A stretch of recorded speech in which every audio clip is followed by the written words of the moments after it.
అసలు సినిమాని, పాలిటిక్స్‌ని కలిపి, సినిమా అవకాశాల కోసం వీళ్ళు మెగా ఫ్యామిలీ దగ్గరికెళ్ళి కాళ్ళ మీద పడితే అవకాశాలొస్తాయని తాపత్రయంతోటి, లేనిపోని హైప్ తోటి, మంచి చేసే వాళ్ళని కూడా ఎట్లా పడితే అట్లా ట్రోల్ చేసేసి, అసలు పాలిటిక్స్‌లో రూపాయికి చెల్లనటువంటి వ్యక్తినేమో అబ్బా! హీరో అది ఇది అని చెప్పి లేపుతా ఉంటారు.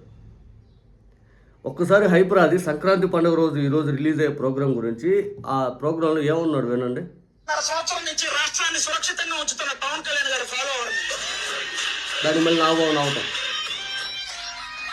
విన్నారా?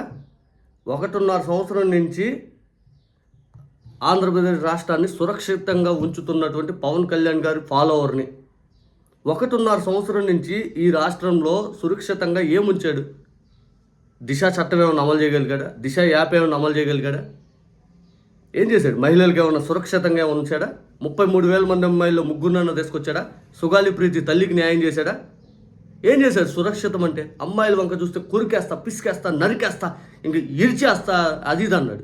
ఎంతమందిని ఇరిచాడు? ఎంతమందిని కురికాడు? ఎంతమందిని పిసికాడు? ఎవరిని సురక్షితంగా ఉంచాడు? గంజాయి అసలు లేకుండా చేస్తాను, 24 గంటలు నా టైం ఇవ్వండి, పోలీసు వారికి అసలు పూర్తిగా హక్కులు 48 గంటలు కానీ ఇచ్చేస్తే వాళ్ళు అసలు గంజాయి అనేది ఈ రాష్ట్రంలో కనపడనే చేస్తారు. రాష్ట్రంలో మీరు అధికారంలోకి వచ్చి 18 నెలలు అయింది కదా. ఈ 18 నెలల కల్లా ఎంతమంది గంజాయిని మానే విధంగా ప్రేరేపించారు? చివరాకు మహిళా డాన్లు వచ్చారు. ఎప్పుడు లేని విధంగా గంజాయిలు అమ్ముతూ మహిళా డాన్లు వచ్చారు. ఏం చేశాడు? అసలు పవర్ మీ పవన్ కళ్యాణ్కే లేదు. పవర్ మీ పవన్ కళ్యాణ్కే లేదు. మరి ఎందుకు ఈ బరితెగింపు బలుపు మాటలు? ఎందుకు అంటే ఈ టీవీ షోలు కార్యక్రమాలు ఏవైతే ఉన్నాయో ఈ పబ్లిక్లోకి వస్తున్న సందర్భంలో ఇదిగో పవన్ కళ్యాణ్ గారు ఆంధ్ర రాష్ట్రం సురక్షితంగా ఉంచాడు ఐదని చెప్తే కొంతమంది ఇన్ఫ్లుయెన్స్ అవటాక. దేనికిది ఇంత దరిద్రం ఎందుకు? పిఠాపురం ఊరంతా తిరిగి పవన్ కళ్యాణ్ గారు కోట్లేండి, పవన్ కళ్యాణ్ గారు కోట్లేండి ఐదని అడిగారు కదా.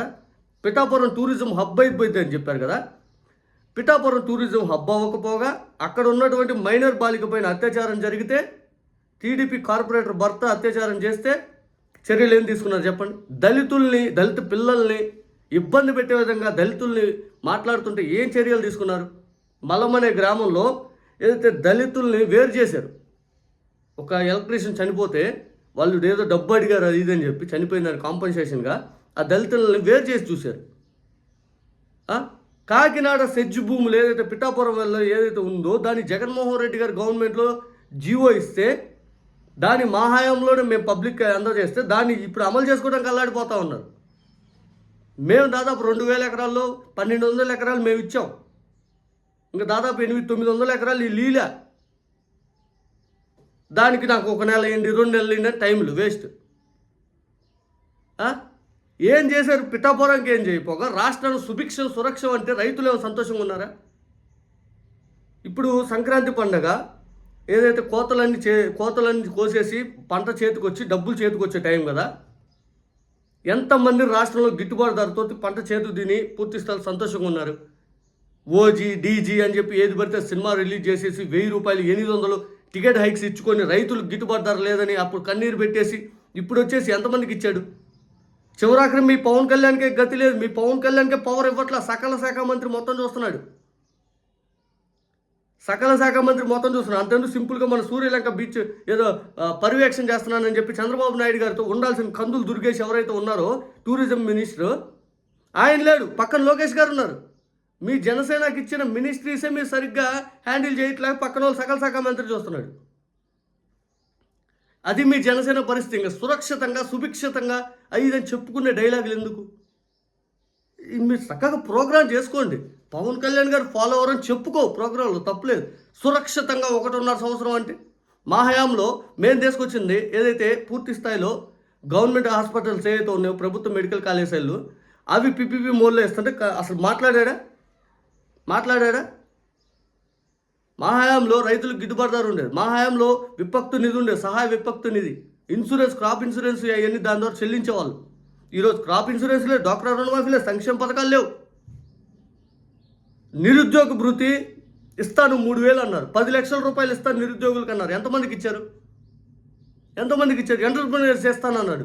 నువ్వే మాట్లాడు. ఆ రోజు ఏదో వివేకానంద గారి ఒక పుట్టినరోజు కార్యక్రమం యువజన డే ఉంటుంది జనవరి 12. ఆ రోజు నువ్వే మాట్లాడు, తెలుసు 2022 కానీ 23 కానీ నాకు ఐడియా లేదు. ఎంతమంది నిరుద్యోగులు ఎంటర్ప్రెన్యూర్స్గా మారారు, ఎంతమందికి ఉపాధి అవకాశాలు వచ్చినాయి. ఒక్క సంతకంతో 1,34,000 మందికి ఉద్యోగాలు వచ్చినాయి. మన దేశ చరిత్రలో ఎప్పుడు జరగని విధంగా మేము దాదాపు వివిధ డిపార్ట్మెంట్ల ద్వారా దాదాపు 5-6 లక్షల మందికి ఉపాధి కల్పించాం. ఏది అవుట్ సోర్సింగ్ అవ్వండి, ఏదైతే కానివ్వండి, గవర్నమెంట్ డిపార్ట్మెంట్స్ పరంగా దాదాపు 5-6 లక్షల మందికి ఇచ్చాం. ఇక టోటల్ ఎంఎన్సీ కంపెనీస్ అవన్నీ చూస్తే 28 లక్షలు వచ్చినాయి, చిన్న చిత్తకు అన్నీ కలిపి. ఈ గవర్నమెంట్లో 18 నెలలు ఎంతమందికి వచ్చినాయి? ఎంతమందికి వచ్చినాయి? ఏం చేశారు?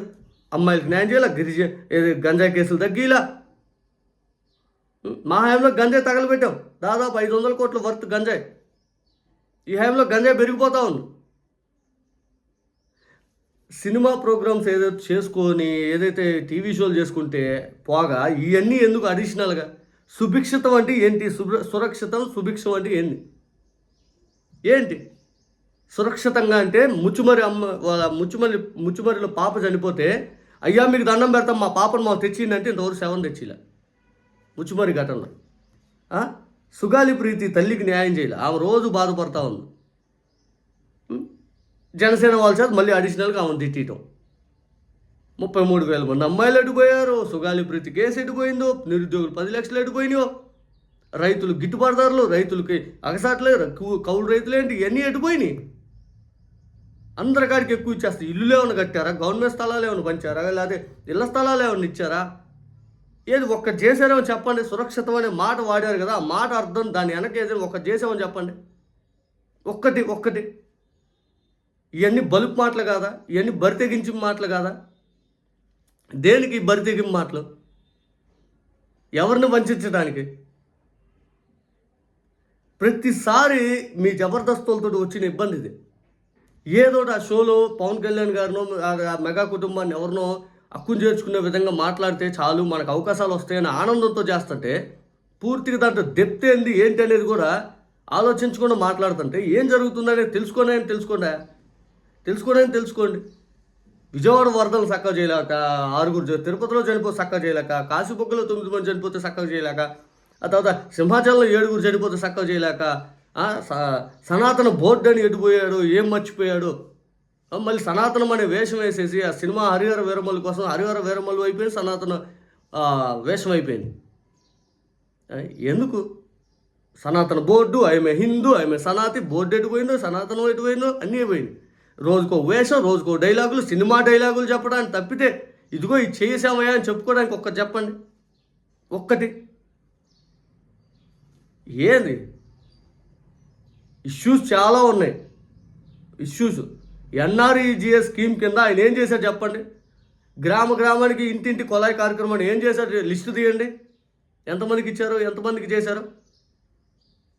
సురక్షితం అనే ఒక మాట వాడేసి ఏదో అయిపోతుంది అన్నట్టు చూపించడం తప్పితే ఏమైనా ఉపయోగం ఉందా?